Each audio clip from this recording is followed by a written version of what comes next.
Sizə təqdim olunmuş situasiyanı diqqətlə oxuyun və burada verilmiş məlumatlardan istifadə edərək tapşırıqları yerinə yetirin.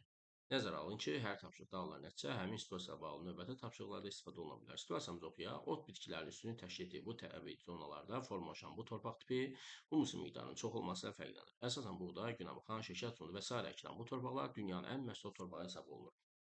Situasiyamızın sualında isə belə deyilir ki, mətndən asılan torpaq tipinin yayıldığı iqlim qurşaqlarını və təbii zonları müəyyən edib yazın.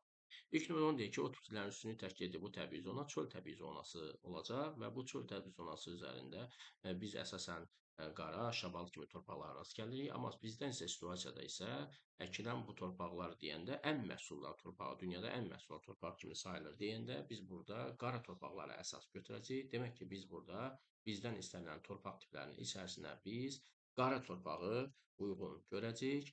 İqlim qurşaqları kimi isə bu təbii zona mülayim və subtropik iqlim qurşağında yayılır ki, demək ki, biz buna eyni zamanda həm mülayim, həm də eyni zamanda subtropik iqlimi, yəni bunlardan hansı birini nümunə kimi göstərsəniz, doğru cavab qəbul olunacaq. Təbii zona ismi burada çöl və eyni zamanda da biz bura meşə çöl təbii zonasında ikisindən birini yenə qeyd etsək, doğru bənd kimi götürüləcək.